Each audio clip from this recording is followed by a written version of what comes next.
नमस्कार, आप देख रहे हैं एनडीटीवी इंडिया, भारत का विश्वास, और आपके साथ मैं हूं मनोज्ञा लोईवाल। आजादी के दिन की आपको बहुत बहुत शुभकामनाएं। देश आजादी का जश्न मना रहा है, लेकिन राजनीति अपनी राह पर चल रही है। अब जाहिर है कि राजनीति है तो विवाद भी है। कांग्रेस के नेताओं को लेकर आज दो बड़े सियासी विवाद सामने आए। लाल किले पर हुए मुख्य कार्यक्रम में न राहुल गांधी शरीक हुए, न मल्लिकार्जुन खड़गे। दोनों संवैधानिक पदों पर हैं, इसलिए इनकी गैर मौजूदगी पर सवाल उठने ही थे। कांग्रेस मुख्यालय में राष्ट्रगीत के दौरान कुछ ऐसा हुआ कि कांग्रेस बचाव की मुद्रा में दिखाई दे रही है।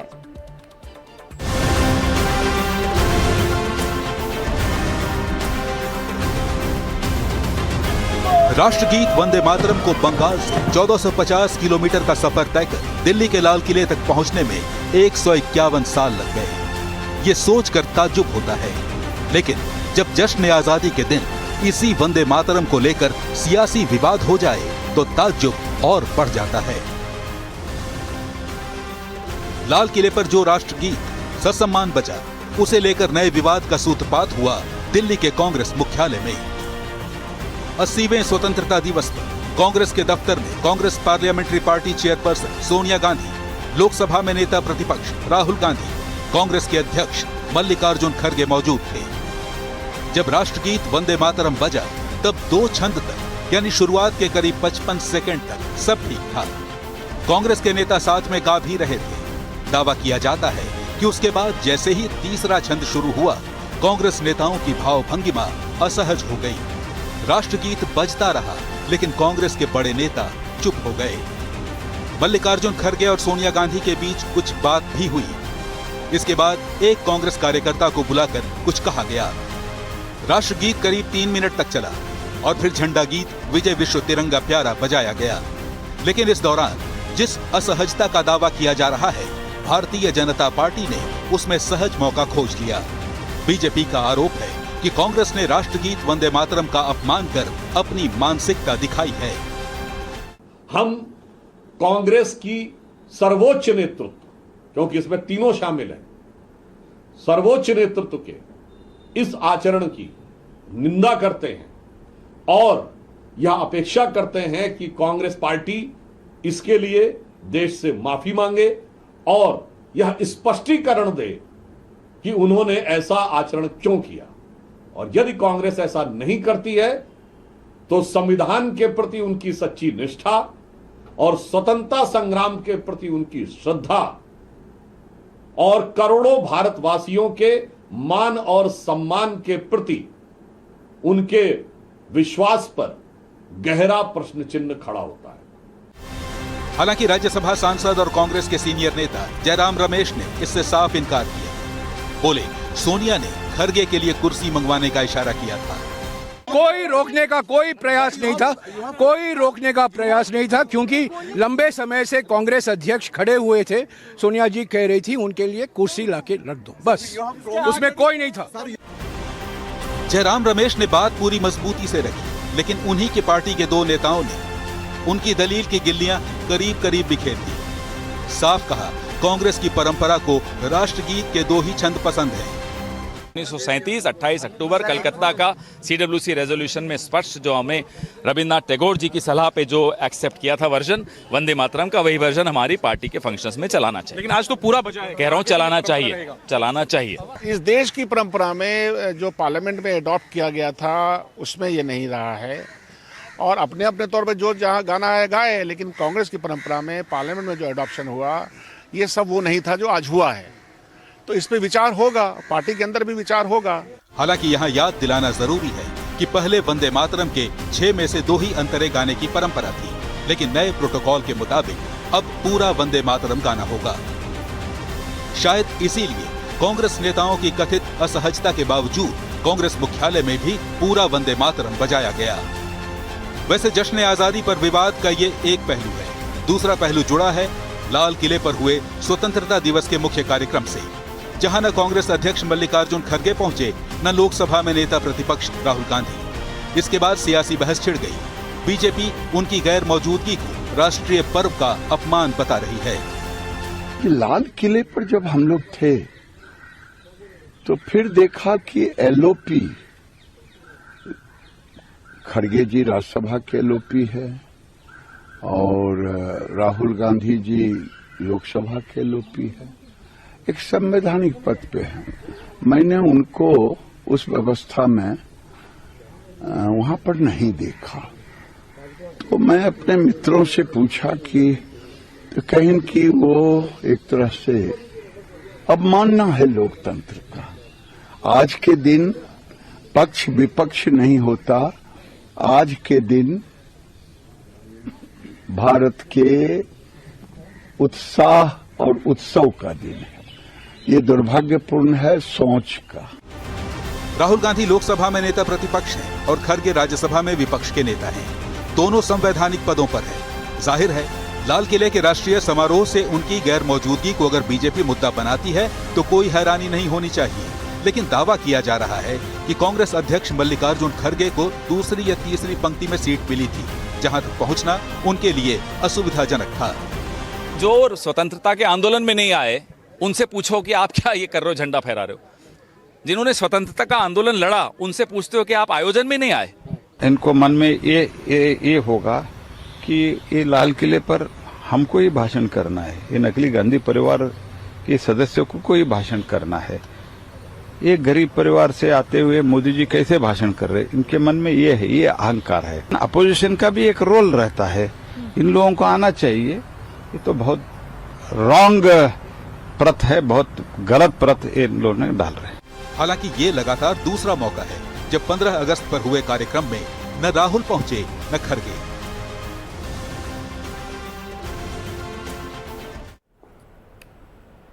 अस्सीवें स्वतंत्रता दिवस के मौके पर प्रधानमंत्री ने दिमागी नक्सल पर निशाना साधा। पीएम ने साफ शब्दों में कहा कि देश से हथियारबंद नक्सलियों का तो खात्मा हो चुका है, लेकिन समाज में अशांति फैलाने की ताक में बैठे ये दिमागी नक्सल अभी भी मौजूद हैं। लाल किले की प्राचीर से प्रधानमंत्री नरेंद्र मोदी ने साफ कर दिया कि भारत में नक्सलवाद अब अपनी आखिरी सांसें गिन रहा है।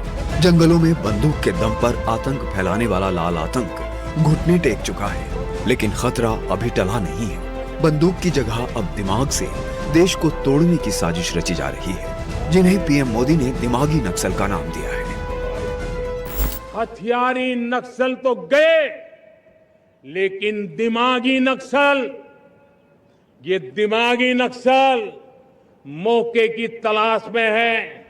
हिंसा अराजकता के वो रास्ते खोज रहे हैं, समाज को गलत राह पर घसीटने के लिए भांति भांति के दांव कर रहे हैं। इन दिमागी नक्सलियों को पहचानना होगा, इन दिमागी नक्सलियों को आइसोलेट करना होगा।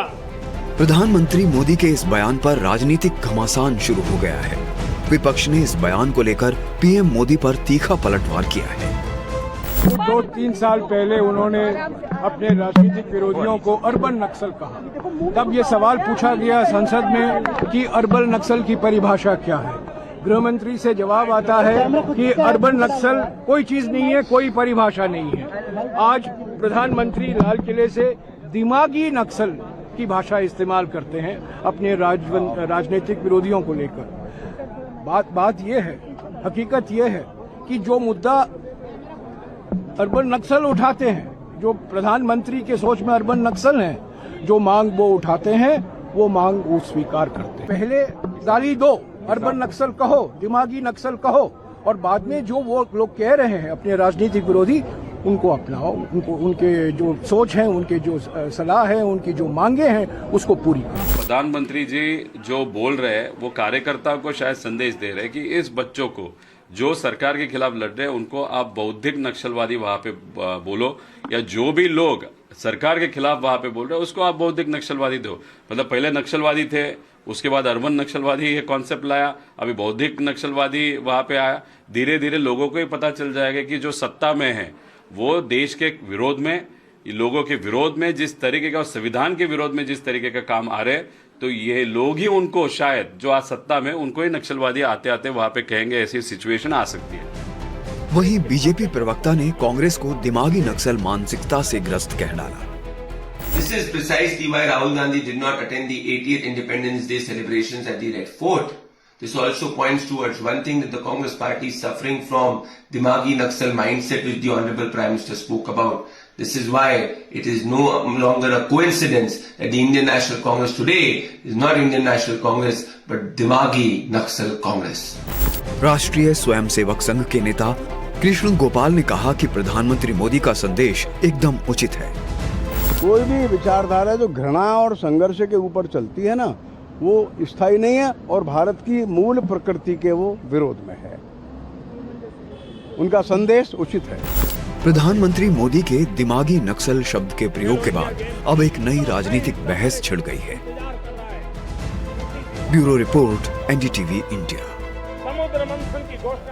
80वें स्वतंत्रता दिवस के मौके पर अटारी वाघा सीमा पर बीटिंग द रिट्रीट सेरेमनी चल रही है। आपको वहां लेकर चलेंगे और दिखाएंगे कि कैसे भीड़ उमड़ रही है और गूंज रहा है भारत यानी कि हिंदुस्तान जिंदाबाद और भारत माता की जय के नारे से पूरा इलाका और पूरा प्रांगण। प्रदीप दत्ता के पास चलते हैं सीधा। प्रदीप, क्या है, हाउ इज द जोश? मनोज्ञा, मैं यही कह सकता हूँ, जोश इज रियली वेरी हाई। क्योंकि अगर आप देखेंगे, जहां एक और जश्न आजादी लाल किले पर आपका सर गर्व से ऊंचा कर देती है, वहीं दूसरी ओर अटारी पे जो स्वतंत्रता दिवस का प्रोग्राम इसमें मनाया जा रहा है, वो आपके अंदर एक जोश भर देती है, एक इलेक्ट्रीफाइंग एटमॉस्फेयर है। आप देख सकते हैं किस तरीके से यहाँ पे यंगस्टर्स इस समय परफॉर्म कर रहे हैं। ये खाली कल्चरल आइटम नहीं है, यानी कि ये वो चीज है, प्रदर्शन कर रहे हैं जो बता रहे हैं हिट इंडिया और फिट इंडिया, जिसके बारे में प्रधानमंत्री नरेंद्र मोदी बात करते हैं। और हाल ही में आपने देखा होगा किस तरीके से भारत ने कॉमनवेल्थ गेम में एक के बाद दूसरा पदक लिया। इससे साफ जाहिर हो रहा है कि भारत हर शोबे में आगे बढ़ रहा है, तरक्की कर रहा है। और आज 80वें स्वतंत्रता दिवस पर आप देखिए किस तरीके का जोश, जहां भी आप नजर दौड़ाएंगे, नीचे ऊपर किसी भी तरफ देखेंगे, आपको जन सैलाब नजर आएगा। हर एक के हाथ में तिरंगा नजर आएगा, हर एक के दिल में हिंदुस्तान नजर आएगा। मुझे इस समय अटल बिहारी वाजपेयी की पंक्तियां याद आती हैं, भारत जो है जमीन का टुकड़ा नहीं, जीता जागता राष्ट्र पुरुष है। ये अर्पण की भूमि है, ये तर्पण की भूमि है, ये चंदन की भूमि है, ये वंदन की भूमि है, ये अभिनंदन की भूमि है। इसके कंकर कंकर में शंकर है, इसके गंगा जल में, इसके बिंदु बूंद बूंद में गंगा जल है। और जब हम कल मरेंगे और हमारी अस्थियां बहाई जाएंगी, और अगर कोई कान लगा के सुनेगा तो एक ही आवाज आएगी, भारत माता की जय। और वही भारत माता की जय के नारे यहाँ पे सुनाई दे रहे हैं। गर्मी बहुत है, लेकिन चेहरे पर मुस्कान लिए, चाहे जितनी भी गर्मी हो, लेकिन मौका ही इतना खूबसूरत है आज के दिन, क्योंकि आजादी इतनी आसानी से भारत को नहीं मिली थी, क्योंकि इसके लिए कई लोगों ने अपना बलिदान दिया था। आज उन स्वतंत्रता सेनानियों को याद किया जा रहा है, उन बहादुर जवानों को याद किया जा रहा है जो चट्टान की तरह सरहद पर खड़े रहते हैं। वो जो बीएसएफ के जवान हो, आईटीबीपी के जवान और या सेना के हों, जो अनरिटन कमिटमेंट के साथ खड़े रहते हैं देश और देशवासियों के लिए। आपको मैं बताता हूँ इस इलाके की हिस्ट्री के बारे में। इसे अटारी बॉर्डर क्यों कहा जाता है? इसका नाम श्याम सिंह अटारी वाला के नाम पे रखा गया है। श्याम सिंह अटारी वाला जो थे, एक लेजेंडरी जनरल थे। वो महाराजा रंजीत सिंह की फौज में थे, जो फर्स्ट एंग्लो सिख वॉर में ब्रिटिशर्स के साथ लड़ते हुए मारे गए। जब उन्हें सरेंडर करने के लिए उन्होंने कहा, तो उन्होंने कहा आखिरी दम तक लड़ेंगे। और यही एक वजह है, उसी एक वचन के साथ हमारे फौजी, हमारे बीएसएफ के जवान भी सरहद पर खड़े रहते हैं। आप देखिए, जो 1947 में जब गुलामी के जंजीरों को तोड़कर स्वतंत्रता हासिल की थी, तो उसके बाद जो विभाजन हुआ था, लाखों लोग मर गए थे। ये जो गेट आप देख रहे हैं, ये गेट नहीं बल्कि ये विभाजन की वो लकीर है जिसकी वजह से कई जाने गई है। उस समय जो हिंदू और सिखों को वहां से भाग के आना पड़ा था, क्योंकि जब कत्लो गारत हुआ था। और आज देखिए, जो रेड क्लिफ लाइन की वजह से पंजाब के 2 हिस्से हो चुके हैं। ये साइड जो है अटारी बॉर्डर है, और जहां पे आप देख सकते हैं बीएसएफ के जवान जो इस समय परफॉर्म करते हुए आपको नजर आ रहे हैं। ये जो है, इसे कहते हैं ग्रैंड ट्रंक रोड। ये शेरशाह सूरी ने बनाई थी। तो देखिए किस तरीके से जज्बा जुनून के साथ परफॉर्मेंस की दी जा रही है, यानी हिट इंडिया और फिट इंडिया की तस्वीर बताई जा रही है कल्चरल आइटम के द्वारा। आप देखिए किस तरीके से, आप देखिए ये यहाँ पे परफॉर्म कर रहे हैं। और प्रवीण कुमार जो कि डीजी बीएसएफ है, वो आज के मुख्य अतिथि हैं। थोड़ी देर पहले उन्हें गार्ड ऑफ ऑनर दिया गया था।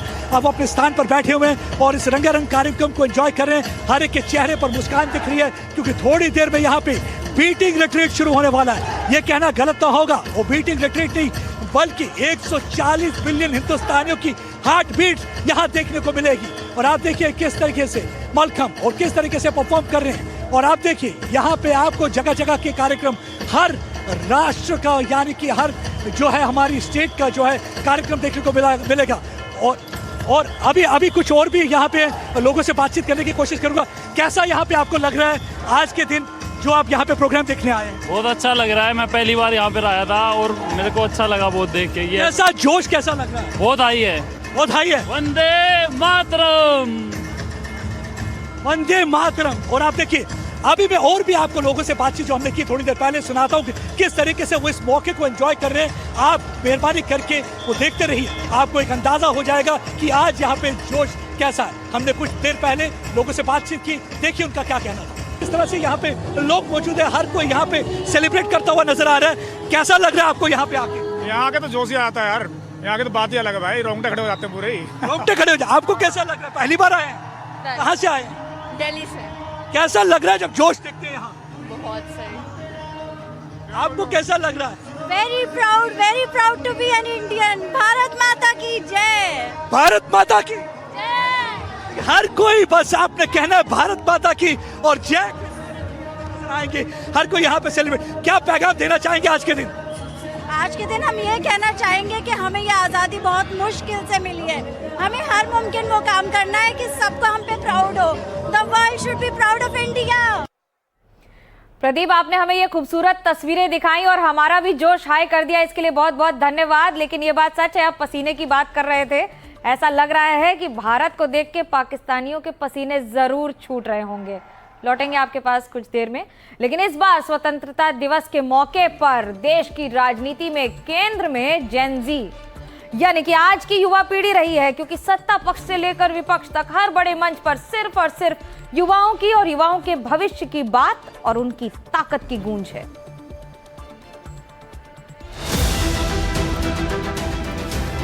स्वतंत्रता दिवस पर छाए रहे जेन जी। लाल किले की प्राचीर से जोश भरे अंदाज में पीएम मोदी ने युवाओं की कामयाबी को सराहा। उन्होंने कहा कि देश के नौजवानों ने कमाल कर दिया है।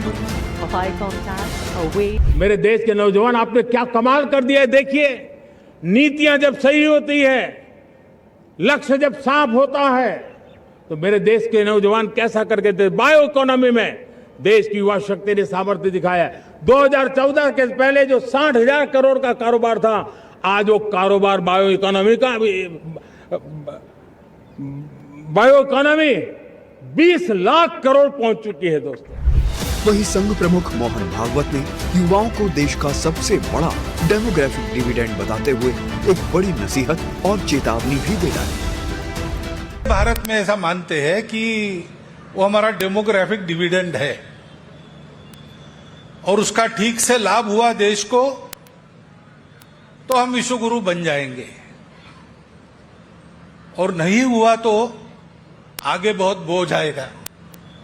क्योंकि आज ये युवा पीढ़ी 30 साल के बाद पुरानी पीढ़ी बन जाएगी, तो आगे चल के इस युवा पीढ़ी के भविष्य के लिए भी जैसे आज के लोगों ने विचार करना है, वैसे युवा पीढ़ी को अपने अगले पीढ़ी के लिए भी विचार करके चलना पड़ेगा। इसी युवा आबादी को साधने के लिए उत्तर प्रदेश के मुख्यमंत्री योगी आदित्यनाथ ने स्वतंत्रता दिवस के मौके पर सूबे के नौजवानों के लिए एक बड़ा ऐलान कर दिया। हर युवा के हाथ में स्किल, इनोवेशन और एम्प्लॉयमेंट हो, इसी संकल्प को और अधिक गति प्रदान करते हुए आपकी क्षमता का सही उपयोग करने के लिए, आपकी संभावनाओं को पूरा करने के लिए उत्तर प्रदेश सरकार एक नई यूथ पॉलिसी बहुत शीघ्र लेकर के आ रही है। एक तरफ सरकारें युवाओं के लिए नई नीतियों का दम भर रही है, तो दूसरी तरफ विपक्ष ने सरकार को घेरते हुए देश भर के युवा आंदोलनों को खुले समर्थन का ऐलान किया। आज नौजवानों के सपने कुचले जा रहे हैं। सरकार की गलत नीतियों ने उन्हें ऐसी अंधी गली में ढकेल दिया है कि देश भर में युवा आंदोलन कर रहे हैं, और वो आंदोलन के पीछे जो भी कर रहे हैं, हम उनको कांग्रेस पार्टी और हमारे नेता एलओपी वो फुल सपोर्ट कर रहे हैं। सटीक जानकारियां साफ है कि स्वतंत्रता दिवस के मौके पर देश के तमाम बड़े दिग्गजों ने ये मान लिया है कि भारत का भविष्य इन्हीं युवाओं के हाथों में है। इसलिए हर मंच से दिए गए भाषणों में युवाओं का मुद्दा सबसे ऊपर रहा। Bureau report, NDTV India. Chandigarh का मोहाली इलाका जंग का मैदान बन गया है। सिख कैदियों की रिहाई की मांग को लेकर कौमी इंसाफ मोर्चा ने कार्यकर्ता और उनके कार्यकर्ता राज्यपाल आवास की ओर बढ़े, लेकिन सुरक्षा बलों ने उन्हें रोका। पानी की बौछार चली, आंसू गैस के गोले चले और फिर क्या हुआ वो देखिए। यहाँ पर चंडीगढ़ की पुलिस लगातार टीयर गैस शेल मार रही है और देख सकते हैं कि किस तरह से प्रदर्शनकारियों के ऊपर टीयर गैस शेल छोड़े जा रहे थे।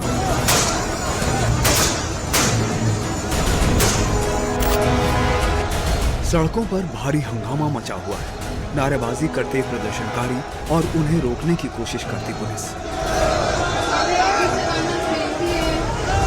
पानी की बौछार हो रही है, आंसू गैस के गोले छोड़े जा रहे हैं, लेकिन प्रदर्शनकारी रुकने का नाम नहीं ले रहे।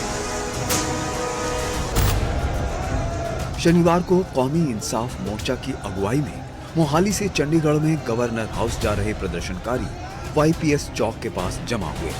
उन्हें रोकने के लिए चंडीगढ़ पुलिस ने एहतियात के तौर पर सुबह से ही बॉर्डर सील कर दिया था, लेकिन प्रदर्शनकारी आगे बढ़ने की कोशिश करते रहे। उग्र भीड़ों ने बैरिकेडिंग तोड़ने की कोशिश की तो पुलिस ने वाटर कैनन चला दिया। इस पर भी प्रदर्शनकारी नहीं माने तो उन्हें खदेड़ने के लिए उन पर आंसू गैस के गोले दागे गए। फिलहाल अगर आप देखें तो यहाँ पर चंडीगढ़ की पुलिस लगातार टीयर गैस शेल मार रही है और देख सकते हैं कि किस तरह से प्रदर्शनकारियों के ऊपर ये टीयर गैस शेल छोड़े जा रहे थे ताकि प्रदर्शनकारी जो हैं वो पीछे हट सके, इस बैरिकेड के पीछे जा सके। हालांकि प्रदर्शनकारी पिछले 1 घंटे से लगातार वहाँ बने हुए हैं और दूसरी तरफ से अब पुलिस जो है वो ये कोशिश कर रही है कि किसी तरह इन प्रदर्शनकारियों को पीछे धकेला जा सके, इन्हें पंजाब के जो राज्यपाल हैं उनके आवास की तरफ ना जाने दिया जाए। आपको बता दें कि ये प्रदर्शनकारी मोहाली चंडीगढ़ बॉर्डर पर 7 जनवरी 2023 से लगातार डटे हुए हैं। ये धरना प्रदर्शन कौमी इंसाफ मोर्चा के बैनर तले आयोजित किया जा रहा है। इसे मोहाली के वाईपीएस चौक पर चलाया जा रहा है। प्रदर्शनकारियों की मुख्य मांग उन बंदी सिखों को जेलों से तुरंत रिहा करना है जो अपनी सजा की अवधि पूरा करने के बाद भी देश की अलग अलग जेलों में बंद हैं। ये वो कैदी हैं जिनके बारे में कहा जा रहा है कि वो सजा तो पूरी कर चुके हैं, लेकिन कानून व्यवस्था से जुड़े कारणों के चलते अभी रिहा नहीं हो पाए हैं। इसके साथ ही ये श्री गुरु ग्रंथ साहिब जी की बेअदबी के मामलों में भी सख्त न्याय की मांग कर रहे हैं। हालांकि 15 अगस्त की ये तारीख पहले से ही तय थी प्रशासन को, या इससे पहले जो दूसरे, और अब देख सकते हैं कि इन झाड़ियों की तरफ से पत्थर भी आ रहे हैं। आप देख, मेरे कैमरा पर्सन आपको दिखाएंगे कि वहाँ उधर से पत्थर भी फेंके जा रहे हैं और अब यहाँ पर आप देख सकते हैं पत्थरबाजी शुरू हो गई है। अब पत्थरबाजी हुई है, इस वजह से पुलिस यहाँ से हट रही है और कहीं ना कहीं मामला जो है तनावपूर्ण हो रहा है। इनके प्रदर्शन को देखते हुए मोहाली बॉर्डर और आसपास के इलाकों में भारी पुलिस बल तैनात किया गया है। 15 अगस्त के दिन इन्होंने बैरिकेड्स तोड़ने का प्रयास किया, जिसके बाद यहां तनाव बढ़ गया। मोहाली से मोहम्मद गजाली, एनडीटीवी इंडिया। 80वें स्वतंत्रता दिवस के मौके पर वाघा की सीमा पर जिस तरह से प्रदर्शन हो रहा है, तो बाबा रामदेव ने भी क्या कहा है वो आपको बता देते हैं। बाबा रामदेव ने कहा है कि इस मौके पर इतना बड़ा बयान दिया है, ये कहते हुए कि सरकारी नौकरियों में 90 से 99% तक घोटाला होता है, रिश्वत लेकर भर्ती होती है। और रामदेव ने चेतावनी दी कि अगर ये घपले नहीं ठीक हुए तो उन्हें दोबारा आंदोलन करना पड़ेगा। सुनाते हैं कहा क्या है। 90 से 99% घोटाला होता है अपने, इसलिए भाई सुधर जाओ, नहीं तो देश में आंदोलन और ज्यादा भी हो सकते हैं। क्या योग गुरु रामदेव इस बार फिर आंदोलन पर बैठ जाएंगे? ये सवाल इसलिए क्योंकि ऐसा बयान उन्होंने खुद दिया है। दरअसल स्वतंत्रता दिवस के मौके पर हरिद्वार में ध्वजारोहण के बाद वो मीडिया से बातचीत कर रहे थे। इस दौरान उन्होंने सरकारी नौकरियों में घपलेबाजी के आरोप लगाते हुए कहा कि ज्यादातर इंटरव्यू तो पहले ही फिक्स होते हैं। जब कहीं नौकरी की बारी आए, खास करके गवर्नमेंट जॉब्स में इंटरव्यू के दौरान 90 से 99% घोटाला होता है। अपने विचार, अपने संस्कार, अपने संगठन, अपने ही जाति वर्ग समुदाय के लोगों को ठोक लेते हैं और बाकी को बाहर धक्का मार देते हैं। ये बहुत ही अपमानजनक है। ये लोकतंत्र के खिलाफ है, ये न्याय के भी खिलाफ है। एक तरफ हम कह रहे सत्यमेव जयते, ये तो धर्मस्ततो जय, हमने शासकीय उद्घोष बना दिए, और वहां जब किसी को इंटरव्यू की बारी आती है तो 10 में से पहले से तय करके और पैसे लेके 25-50 लाख 1-1 करोड़ रुपए की रिश्वत लेकर के फिर भर्ती करते हैं। अब ऐसे ही आंदोलन करना पड़ा तो देश कैसे चलेगा। बाबा रामदेव ने किसी का नाम लेकर ये टिप्पणी नहीं की, लेकिन माना जा रहा है कि जिस तरह पेपर लीक और परीक्षाओं में धांधली के मुद्दे सामने आए हैं, उनका इशारा इसी ओर हो सकता है। रामदेव ने आगे चेतावनी दी कि अगर ये सब बंद नहीं हुआ तो वो फिर आंदोलन पर बैठ सकते हैं। इसलिए भाई सुधर जाओ, नहीं तो देश में आंदोलन और ज्यादा भी हो सकते हैं। आंदोलन के नाम पर मैं अराजकता, अनार्की का समर्थक नहीं हूं, लेकिन भाई ये बात तो जरूर है, देश में घपला भी बहुत है। ये घपले ठीक कर लो, नहीं तो कहीं ऐसा ना हो कि बाबा रामदेव को दोबारा आंदोलन करना पड़े। बाबा रामदेव शिक्षा और सरकारी नौकरियों में हो रही कथित घपलेबाजी और घोटाले पर भड़के दिख रहे हैं। रामदेव पहले भी बड़े आंदोलन कर चुके हैं। 2011 में वो काले धन और भ्रष्टाचार के खिलाफ बड़ा आंदोलन कर चुके हैं। ये आंदोलन दिल्ली के रामलीला मैदान में हुआ था।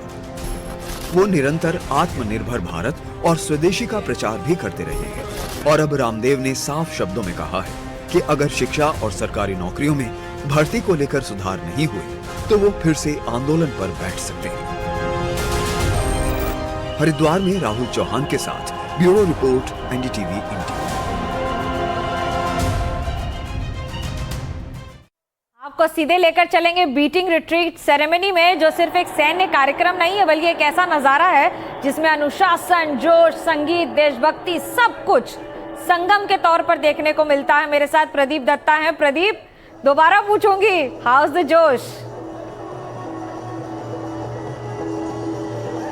मनोज्ञा, मैं यही कहना चाहूंगा, जो लोग यहाँ पे अटारी नहीं आए हैं वो एनडीटीवी इंडिया के साथ जुड़े रहे।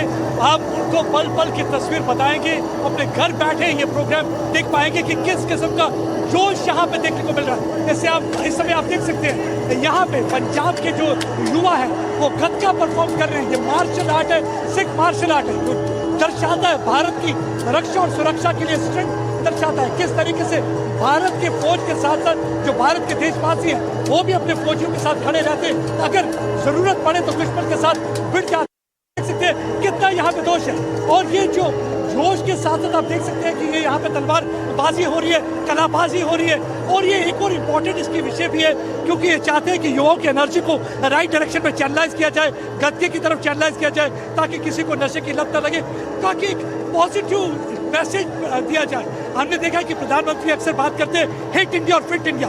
हिट इंडिया और फिट इंडिया का पैगाम जो है इस गद्के द्वारा, सिख युवाओं द्वारा यहाँ पे अटारी वाघा बॉर्डर पे दिया जा रहा है। अगर हम अटारी वाघा बॉर्डर की बात करें तो यहाँ पे आप देखेंगे हर एक के हाथ में इस समय तिरंगा नजर आएगा, हर एक के दिल में हिंदुस्तान नजर आएगा, और हर एक की जुबान पर एक ही नारा नजर आएगा, वो है हिंदुस्तान जिंदाबाद। हिंदुस्तान जिंदाबाद के नारे लगाते हुए नजर आएंगे। कभी रंगारंग कार्यक्रम देखने को मिलता है और कभी हंसते गाते हुए नजर आते हैं। और एक गाना जो सुबह से मैं सुन रहा हूँ, दिल दिया है जान भी देंगे ऐ वतन तेरे लिए, दिल दिया है जान भी देंगे ऐ वतन तेरे लिए, हर करम अपना करेंगे ऐ वतन तेरे लिए। ये जज्बा जुनून आपको यहाँ पे मिलेगा। हर कोई शख्स जो है दिल में जज्बा लिए हुए।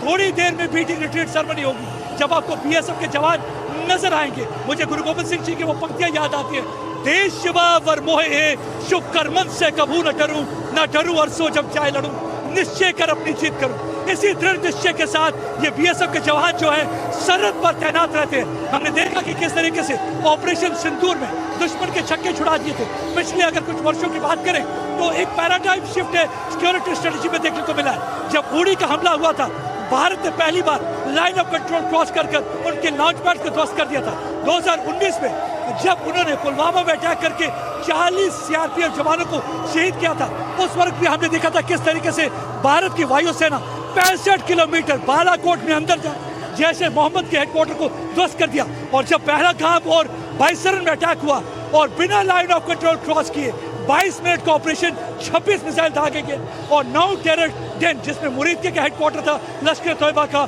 और बावलपुर जैश ए मोहम्मद का हेडक्वार्टर था, पूरी तरह से तबाह बर्बाद कर दिया। अब देखिए गर्मी बहुत है, लेकिन उसके बावजूद आप देख सकते हैं कितना जज्बा, कितना जुनून। हर कोई शख्स जो हमारी तरफ देख रहा है वो चाहता है कि उनके चेहरे पर मुस्कान है, हर एक ही आवाज नजर आ रही है। मैं चाहूंगा कि एक बार आप फिर से जाएं स्टूडियो की तरफ और वो तस्वीरें देखें जो पहले हम कैप्चर कर पाए, लेकिन मैं फिर से उन दर्शकों को कहूंगा प्रदीप, आपका बहुत बहुत धन्यवाद हमें ये जोश भरी तस्वीरें दिखाने के लिए।